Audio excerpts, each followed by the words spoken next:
record. All right, so we're here for one of the first episodes of the Satirical Life Coach, and with us we have Juan Carlos. Juan, how are you? I'm doing phenomenal. I'm really happy to be here. You're happy to be here. Are you sure about that? No, but that's just the polite thing to say. That's just what you're supposed to tell people, you know. You gotta. I've learned that to be accepted in society, you have to give the illusion of being a normal person. So those are the things that I'm told that you have to say. You have to give the illusion of being a normal person? Yeah. Oh, yeah, absolutely. You know, it's really true that when you go to a lot of places, that's kind of true. I think comedy is one of the few things where you don't have to pretend you're normal, but almost everywhere else, you kind of do have to pretend you're normal, right? But the vaccine has been one of the few things, like vaccines and COVID have been one of the few things where you can kind of unite with almost anybody, where you can find common ground with almost anybody and convince them you're well. I don't know about that. I feel like this whole vaccine thing has turned into like gang wars. It's like the vaccinated versus the unvaccinated. Which side are you on? What colors are you wearing? I don't know. I don't even know which side is correct, but I just know that there's a lot of infighting right now, whether you're vaccinated or unvaccinated. I mean, it's true. It's like it's hard to know what can be done to get people to get vaccinated because, like, they have signs all over New York City that tells people to do it, and they have like highway signs, but yet some people just won't do it. And they're gonna require proof of vaccination to enter indoor establishments in New York City. But I think some people would rather pay for like a fake vaccine card than get vaccinated. I think it's absurd that people are selling fake vaccine cards. Like, is that where we are in the world? You know? I think it's like the newest market. Like, if you need to make a few bucks quickly, I think that could be the way to go. Like, it's sad that that's what it's come down to, but it's true. It's almost worse than politics, the fake vaccine cards. No, 100%. Look, I will say this, just since we are being recorded, I just want to be very clear on where I stand on this. I think you should get vaccinated. However, me too. However, while I don't necessarily agree with you, I also understand and respect your decision to want to do what's right for your body. I don't agree with you. I think you should get vaccinated, but if your stance is that it's your body and it should be your choice, I respect that. Don't agree with you, but respect it. I mean, it's what we have to do, like, to live in society where people a lot of times have a problem, like, being that mature and, you know, accepting that other people have different choices. But, you know, otherwise we wouldn't have all these crazy Facebook wars going on, like where people were at each other's throat if people did understand that concept. But, you know, the other thing is the same people that are like, my body, my choice, I'm not getting vaccinated. They're probably the same. They're also pro-lifers, I would bet. Yeah, you know, I would not be surprised if there was a huge correlation there. But that is the irony of these times, because I would also argue that the same people who, when all of this started, were like, COVID is not a big deal, only 99% of them are dying, are also the same people who are now turning around and going, look, there's breakthrough cases. Even if you have the vaccine, you're dying, even though it's like 99.99% of people who are vaccinated are actually not dying or getting sick. So they're the same people. Yeah, people are making such a big deal. They're like, well, look at the breakthrough infections and stuff. But in reality, breakthrough infections are only like a 1% chance that you'll have a breakthrough infection if you did get vaxxed. But I think it's less than 1%, honestly. It's like 0.000 something. It's really that you'll get small. COVID if you got vaccinated. And no, that you're getting like sick. You might catch it and be asymptomatic. That is what is happening most often. Like I think there's like 0.00% are getting hospitalized is what it is. Yeah, hardly anyone will get hospitalized if they're vaccinated. But even just getting a breakthrough infection, I think, is a tiny chance if you got vaxxed. But I mean, if I did get a breakthrough infection, then it would be like, well, this is a ripoff kind. Well, like I'd be like, I want my money back, except that the vaccines were free.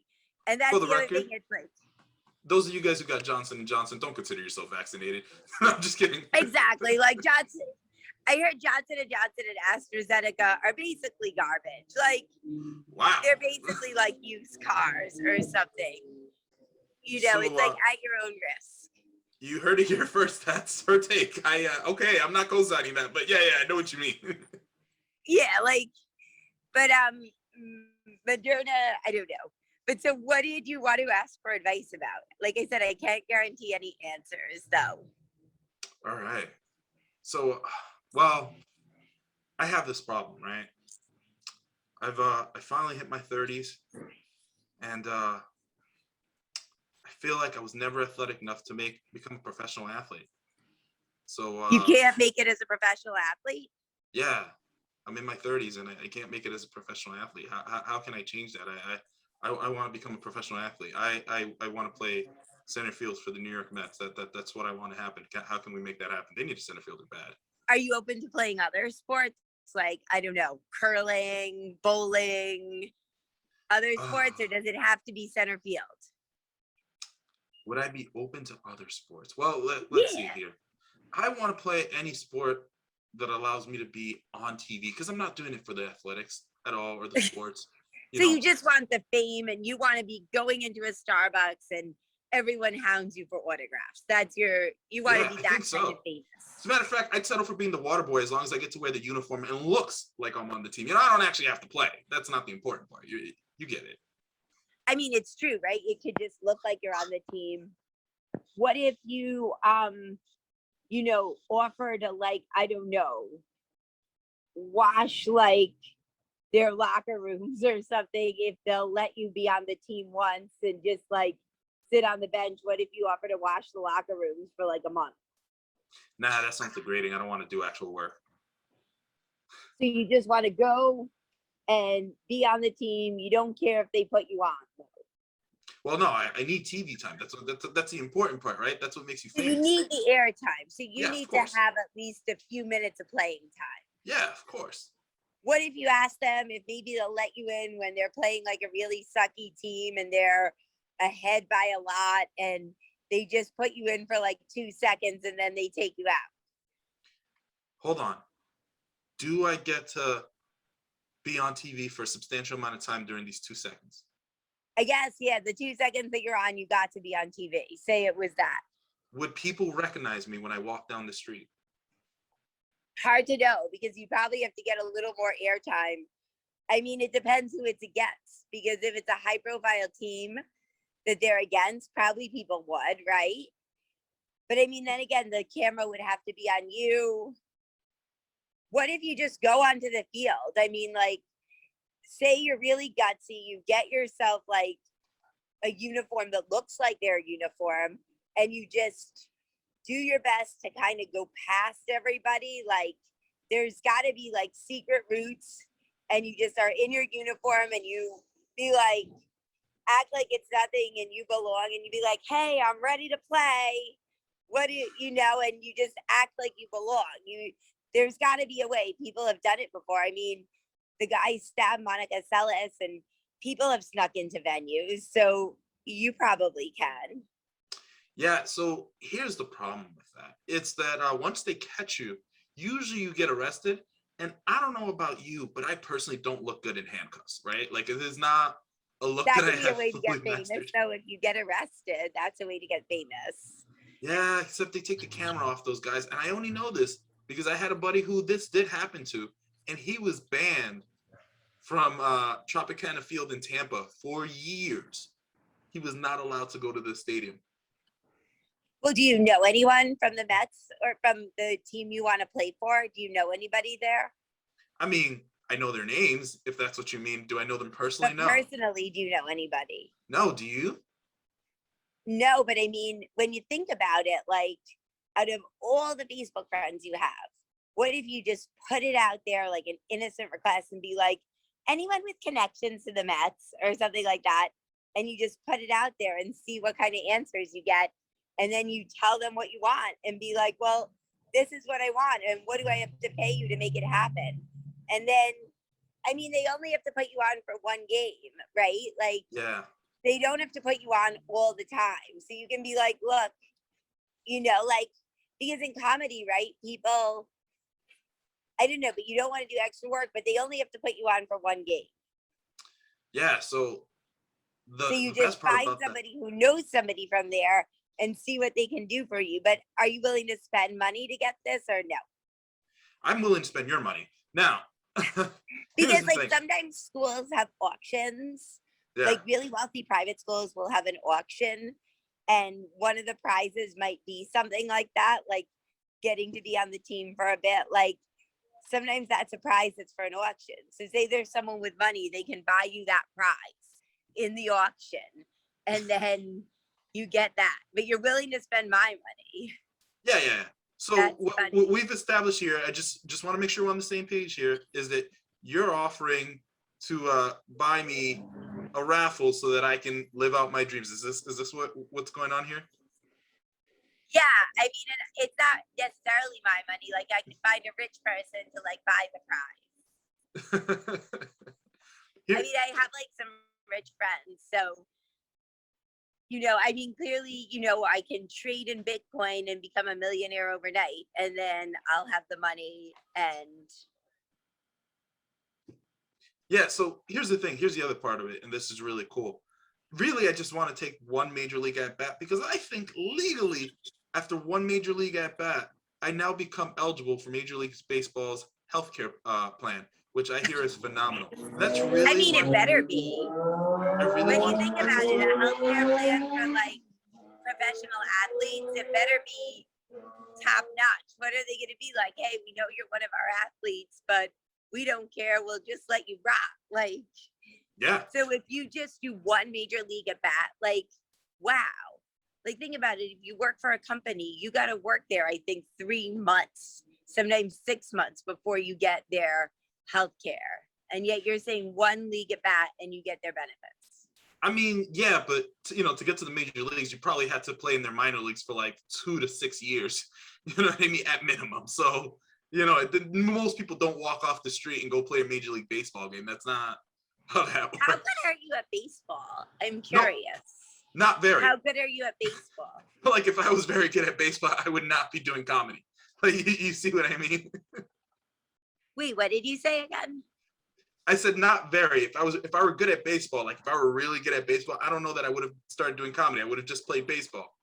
I mean, it's true, right? How many people are like, I'm gonna just do comedy, get paid next to nothing, and have to perform in like all these bar basements for 3 people, or I'll play on a major league sports team. It's true. Most people are not gonna be like, yep, give me comedy. Like, I mean, I'll have you know, I made $3 last night performing at a bar with 7 people. So I'm doing very well so in my each comedy person career. paid less than $1. So it was less than $1 per person. No, I mean, I made Wait, no, 7 people and $3. Yeah, it was less than $1 per person. I made way more than $3, but I'm trying to be politically correct here. It is uncouth to speak about how much money you made. I mean, it's true, right? So could the comedy, do you know anyone in comedy that could help you out, like that has baseball connections, or no? That's why I came to you, because I feel like I mean, I have to think, like, my friend actually played for the Indians, but it was a while ago, but maybe he knows someone. Wait, what year did he play for the Indians? What? What year did he play for the Years Indians? ago, I think, like, because he's kind of up there in age now, so I'm guessing it was a while ago. He might have been on their minor league team, and then he went to Israel and played baseball there, and then he became a competitive eater. Oh, wow. I mean, I've never, yeah, like, and then he became a player, so he can't be a competitive eater, because if you want to be picking up lots of women, you can't really be a huge eater. I see. But, So what kind of friend is this? I just want to delve into this real quickly. oh, well, he's my only interesting friend. No, just kidding. But no, he has like a TED talk on like polyamory and stuff, which I think is quite genius. To get yourself a TED talk on like, how you basically sleep with many women, but you get away with it because you're honest. Like, that's quite genius if you can get a TED talk, because usually for a TED talk, it has to be something like a little more complex than that to have a TED talk. Interesting. So yeah, but he was like the world's 12th best eater at one point, I think. But really with the eating wars, I mean, it's not complex food. It's very basic food like hot dogs. They could make the eating competitions a lot harder if it was like spicy food or food that was hard to take, then it would be a lot harder to win. You know, because a hot dog is a basic food that's really easy to eat. I don't know. Look, all right, here are my opinions. I feel like hot dogs are very difficult to eat because first off, they're surrounded in bread. I feel like bread like absorbs a lot of liquid and stuff like that. So that alone just takes up a lot of space. And then Sure. you get to the hot dog, the dog itself, and first and foremost, you don't know what's in there. And after a while, you know what I mean? You're just like eating all this like raw, unprocessed randomness that you hope is meat, but you don't actually know. You know what I mean? So how many can you eat before you start feeling queasy? You know what I mean? It's true, right? Like I can't imagine like one hot dog I can eat sometimes, but like to eat like hundreds of hot dogs, I mean, I'd have to look it up to see how many the winner eats, but to eat like a ton of hot dogs would be a lot. I mean, to eat a ton of anything is really pretty like rough. Like, but when you eat healthy like I do, any kind of unhealthy food tastes weird. Like it's not as easy as it looks. Like if an actress like has to gain a lot of weight for a movie and she has to suddenly go from like an anorexic to a pig, like it's much harder than it seems. Because like you can't just start wolfing down food if you basically only ate rice cakes. It's gonna start tasting weird. I mean, at first, and then you'll be like, oh, wow, I've been missing out. But I mean, obviously I've never, been in that kind of position. I've never got to do competitive eating. Why not? I mean, I could try it, but it seems like a little gross. I only had this guy that once stuffed food down my face. Wait, hold on. Let's back up here. Context, I dated please. this guy and he stuffed lots of food down my face, but he would be very moody and he would go from like stuffing food down my face to like withholding food and be like, no, you can't eat right now, you bitch, or whatever. Okay, hold on, back up. Why was this guy stuffing food in your face? What? Why was this guy stuffing food in your face? I don't know, because he's like, you don't eat enough and you have body image issues, so I'm gonna fix it by like stuffing food down your face. But I would think there are better ways of doing that. Like, what if you just had someone walk down the street with lots of men and be like, look how many people catcall you. You are not fat. Like, that would be a better way to do it than to stuff food down someone's face. Yeah, no, that sounds traumatizing if someone was trying to force food down your throat. Yeah, like it kind of was. But now I'm kind of over it. I just, like everybody else, I just turned to comedy. Like, No, that makes absolute sense. So, okay. So, just so I understand, if there was a food that you could competitively eat, what would it be? that's hard to know. I mean, I really have a thing for corn. I know it's weird, but what about you? You have to go soup, because like I feel like soup is just liquid. It's true. How hard could it be to just down soup? Yeah. I feel like soup would be like the beginner competitive eating, like for people who hadn't done it. And then, I feel like soup would be like the beginner thing. Like that would be like a gentle introduction to it. You know what would be the worst thing to do to eat in a competitive eating contest? Like lobster or crabs. I was thinking that, like, how hard is it to get open? Like, that's half the battle. Like, I would just weak out. I don't think I would do it. Yeah, no, I couldn't handle that. I don't think I'd do the eating wars, but I maybe would watch. But even watching that, it's like a little bit, I don't know. Like, I can't see people really wanting to watch it. Like, I can't see it selling lots of tickets. Like, really? I can see. I don't know. I feel like there's something animalistic about it, just watching someone like crunch into shells and like shards just flying everywhere. and like people like ripping this like the body up and like pulling the meat out, you know, almost like they were winding up, you know, like a lawnmower or something like that, you know, to stuff it in their face. I'm just saying, in slow motion with dramatic music, this might be a very cool eating competition. It could be, right? That's what we should try. And then afterwards, we have comedy.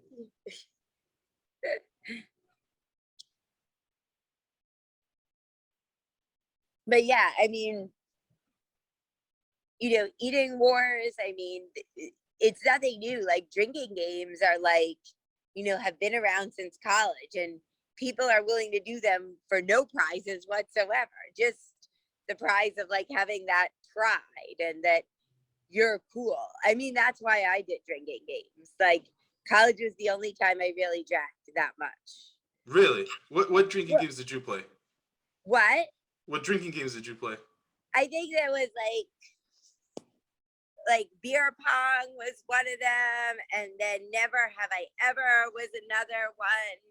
I'm trying to remember, but it basically all amounts to the same, where you drink as much in as little time. But I wanted to impress these guys. Like I wasn't a big drinker at all, but I just wanted to impress these guys, and that was the easiest way. Like, but it didn't seem to really work. I don't know. See, it's funny because I used to play those games literally just because they were fun. Like my favorite was Slap Cup. Did you ever play that one? I think so. I know I did flip cup, but what was slap cup? So Slap Cup is basically that there was like a bunch of cups in the middle of a table, right? And they were like stacked up. And then there was two cups that were going around the table, right? And everyone was standing in a circle. And you had to like try to bounce the ball, like a ping pong ball, inside of a cup. If you got it on the first try, you can pass the cup to anyone on the table. If it took you more than one try, you could only pass the cup to the person on your right. Now, if you got your ball into your cup and the person to your right still had not gotten the ball into their cup, you can slap their cup away, and they had to grab a new cup from the middle and drink what was inside of it. So what ends up happening is people get really competitive, will get it in on the first try, and then they'll look to see where the other cup is and give it to the person to their left, so that person can try to get the ball into the cup and slap the other cup away. Sounds really complicated, especially for drunk people. It's If really you're not. drunk, how are you gonna remember all these rules? You kind of get it after like a round or two. It's pretty straightforward. It's a lot of fun. Then that's good to know.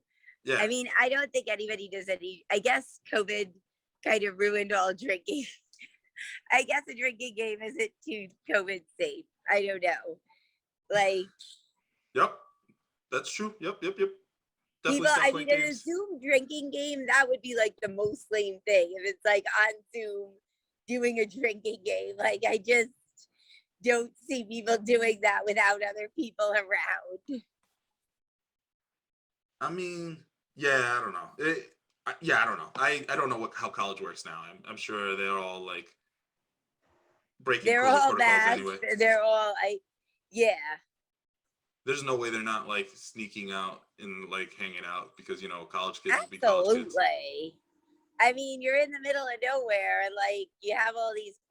I assume everybody's sneaking out. Like Wait, that's just how. is that where you went to college, in the middle of nowhere? No, I went to Stony Brook, which is probably more of a suburban setting, but a lot of colleges are in the middle of nowhere.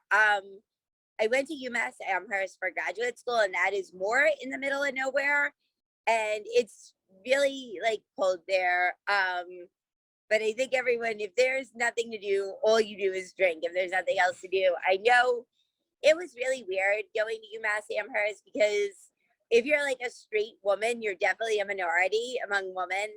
And like, I wanted to meet new friends, but like, if I like wanted to go to the movies with a girl, I'd be afraid. Like if a girl from the gym or whatever from class and say you want to go to the movies, because she probably would think I'd mean something else. Like, because everybody's lesbian there. And you're also a minority to be a Yankee fan, and you're like part of a targeted minority group if you're a Yankee fan. Like when the Yankees and the Red Sox played for the pennant race that year, like my roommate took her New York plates off her car because she was so afraid like they'd egg her car or something. But I was gonna stand strong. I was not gonna let them bully me. Oh, in 2004, you mean? What? You mean the 2004 one?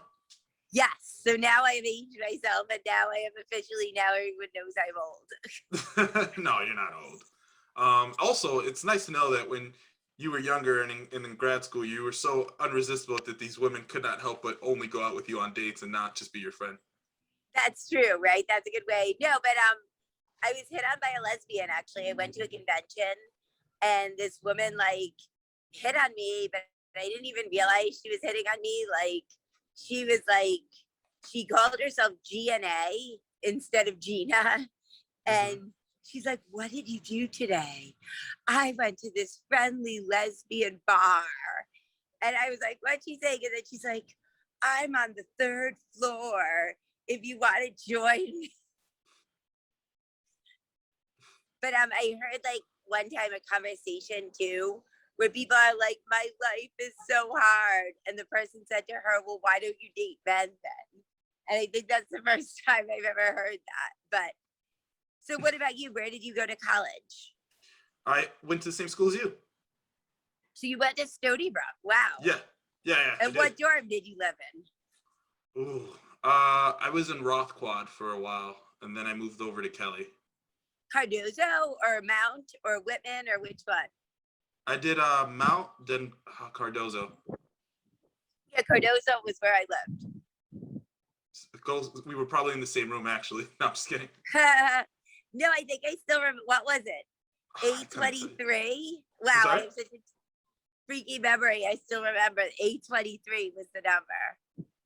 I don't know. And I it know was, it was like if you went into the building, right, and Cardozo, and then you made a left and went down that hallway. I think that was the second door, like the second to last door at the end of the oh, hallway. so it was A1 probably, or A1 was where you came in if you came in on street level, and A0 was the basement. Yeah, something like that. I know that I was right next to the staircase that took me into Roth Dining. Like I was like 2 seconds away from Roth Dining, right next to those staircases. Oh, then that was the B wing, I think. Yeah, The B wing was what was closer to Roth Dining, I think. Okay, yeah, that sounds about right. I couldn't remember. It's been so long. No, but like, it's a great school. Yeah, it was probably one of the happier times of my life to be there. Yeah, I did so much fun stuff when I was there. Because then I didn't know anything about anything unhappy. My favorite thing would be sometimes to go up and hang out in the spaceship. Yeah, and I remember the Rothquad Regatta was like the only real tradition they had. Mm-hmm. Yeah, I got to. And like people would try to float their cardboards across Roth Pond is what it basically amounted to do, but it was pretty amazing that everyone would gather for that. I was never allowed to. I never got to go into the boat and like race it because I was always a little heavier. But it was fun designing them. That's right. Yeah, no, but it was always fun helping design them and like watching people like go and rooting for your team. That was a lot of fun. I really enjoyed that all the time. It was probably the only like spirited event Stony Brook had. It's like the worst school for like school spirit type of things. Like it was probably the one of the few things they did for school spirit. Well, I don't know what it was like when you were there, but I know that when I was there, especially towards my last 2 years there, the football team and the basketball team actually became very, very good. So we actually used to go to a lot of football, not a lot, but we used to go to football games because we had a lot of playoff games and stuff like that and big like deal games. So like school spirit, I did hear that it was pretty bad in the earlier years, but I know when I was leaving, it got a lot better, and especially like basketball games. Because it was right when we were knocking on the door to make the NCAA tournament. So I remember like my senior year. They made it like a few years ago, I think, right? 2016, they made the NCAA tournament, I think. Yeah, no, they lost did. to Kentucky. Yep. But I was gonna say, I think it was my senior year.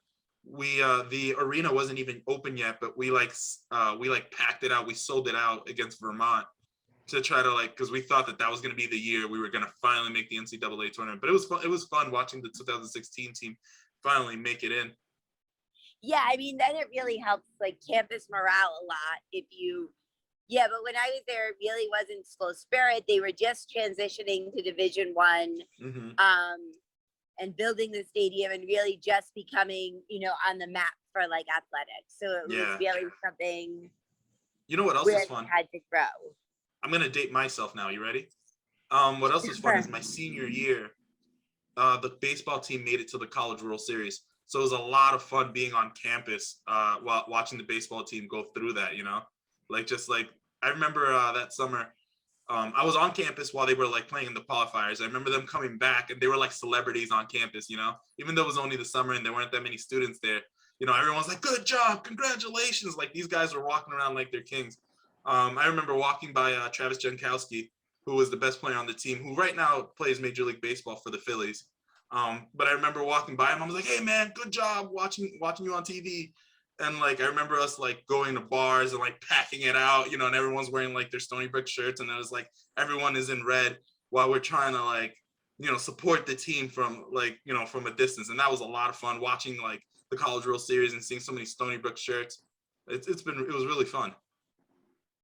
Definitely. I mean, I played college tennis there, but again, it wasn't, I don't know, there wasn't a lot of pressure because it was when we were transitioning to Division 1.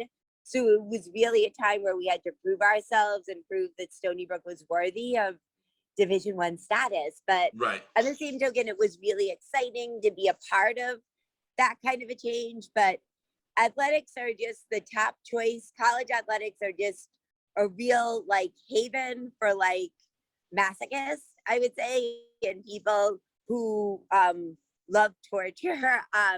Like I had to get up a lot of days really early to go to the workouts, and you had to go twice a day and stuff like that. But the upside was that we would get to go away weekends, and they gave us like meal money, and if you had meal money left over, it was just yours to keep. Like Mm-hmm. one girl bought like a porno and stuff with her meal money, She with her bought a what? leftover meal money. She bought a what? She bought a porn movie with like her leftover meal money, No, but say that word one more time. I'm not catching it. she bought a porn movie with like her leftover Oh, meal money. so And I she did hear you basically, right each time. I was and just then in like shock. these other kids from Binghamton though, they played a prank on their coach and like they ordered a porn movie to their coach's hotel room and stuff. So it was good times. I will say, not necessarily the same thing, but I was on the rugby team when I was there. So Yeah. I remember doing. We also had 2-a-days, and those were terrible. But the road trips were fun. Going up to play different schools and visiting different campuses, and like just Yeah, good memories. definitely. So we have to make happier times happen soon. I think, we have to become all stars at comedy, and then we can go to colleges and perform. That's Yes. or somewhere to perform, I think, right? It's funny. I thought about that because I remember this was before I started comedy. Kevin Hart came in to perform, and I got to go watch him at the school, and like all these comics were coming out, and like they were telling jokes about colleges, and I was like, man, wouldn't it be cool to perform here someday and just come out and just be like, Rough Quad, give me a round of applause, this Kelly Quad, can I get a round of applause? You know what I mean? Try to get them real riled up. It would be, right? Yeah, that's a small micro dream that I have, is to someday go back and perform.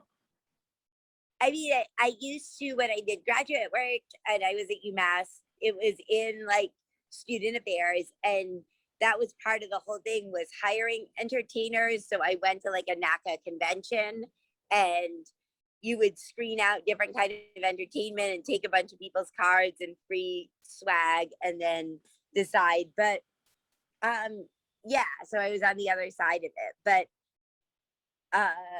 yeah, I met like Steve Hofstetter before I even did comedy, and Harris Goldberg, who was Britney Spears' agent at the time. But I always thought like it would just be cool to tour colleges, but I hear the audition process is kind of rigorous. Yeah, as it should be. I mean, it should be like they're impressionable minds. They shouldn't just put any old person that may say crazy shit to them in front of college kids who are impressionable minds. But like middle-aged adults who are rich, say whatever you want to them. Exactly. They've made a choice. So we're gonna have to wrap this up soon, but do you have anything you want to add? Any final questions? I feel like no, I want to thank you. I feel like you've given me solutions. I think I'm gonna go ahead and enter one of those raffles, and you're gonna see me on TV playing center field for the New York Mets, and it'll all be because you've changed my life with this entire conversation we've Oh had. wow! Do I then get to sit in your box though? Um, sure, you can sit in my box. Yay! All right, this has been awesome, guys, for another episode of the Satirical Life Coach. And join us another day. This is Juan Carlos, and where can people find you?